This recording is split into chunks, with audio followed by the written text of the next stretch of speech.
Hello everyone, I'm Metal Ender, aka Big John, and I'm here to speak my mind about Nintendo's puzzling new system, the Nintendo Switch. After many months of rumors, we finally have both a glimpse and a name for Nintendo's next breakthrough. Just like the rumor suggested, the Switch is a portable hybrid console with detachable controllers. The idea seems to be that you can use it at home like a normal system, or take it with you and play on the go. Not only can you attach the controller parts directly to the screen, but those same controllers, called Joy-Cons, let you play local multiplayer with other people. It's a compelling sell. Mobile gaming usually means playing with much weaker hardware compared to what's currently available. Multiplayer on portable systems also usually means that whoever you want to play with has to have their own device and their own copy of the game. The ability to play with anyone with no barrier could be the biggest game changer that the Switch introduces. The greatest strength of the Wii when it launched was that it had a simple and approachable game in Wii Sports. Everyone was impressed by the novelty of motion controls at the time, and almost anyone could play and enjoy it. It was an outstanding social experience that was easy to share. With the Nintendo Switch, I could see using this new platform as a way to play with my friends. Imagine having a quick match of Smash Brothers while you're waiting on food with your friends. In this way, it looks like Nintendo is trying to bring back local multiplayer in a more engaging way. We don't know too much else about the Switch right now, so there really isn't a whole lot else I could speculate over. There's Splatoon with some new hairstyles, there's a Mario game nobody's seen before, Skyrim in there too, the Switch in an esports competition environment, so Nintendo is certainly being ambitious. But there are a couple of things that do concern me. So I used to sell gadgets at a major retailer from when iPods still existed to when the iPad became a thing. During those early days of selling tablets, a frequent road bump was finding an answer to this question.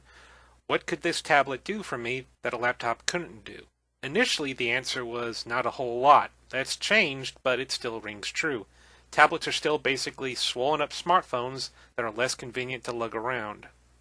Let's not mince words here. Out of its docking station, the Switch looks a lot more like an iPad than it does a souped-up Game Boy. Now, outside of some obvious questions like how long the battery life is, if I'm going to be lugging that thing around, I want a sturdy case for it, and that thin little slot in the docking station only looks big enough for just the system itself. I don't think you could put a sturdy case around it and for it to be able to fit in the docking station. Which, on that note, is the docking station the only way to charge it? Can I charge it outside of it? Plug a cable into it? Not to mention those tiny little bitty controllers that they have for it. They look like they could be really easy to lose if you're not being careful. Now, these are mostly nitpicky things, though, but minor inconveniences can really add up. Though, another genuine concern I have is with the Nintendo Network. No one has ever been enthusiastic about the overall quality or convenience of Nintendo's online service. So what I want to know is, how will the new system replace the old? Will I be able to bring over anything digital from the Wii U onto the Switch? These are questions that I want to have answered not only before I buy a Switch, but before I even get anything else for the Wii U. The last issue on my mind is also support from outside developers. When the Wii U was still new, some of the biggest publishers, such as EA, Activision, and Ubisoft, along with a few others, had their support behind the Wii U. After just a couple years, though, that supply of games outside of Nintendo dried up. I'm intrigued by the idea of playing Skyrim on the new system, but at the same time, I'm not convinced that there will be any long-term commitment after the Wii U's floundering.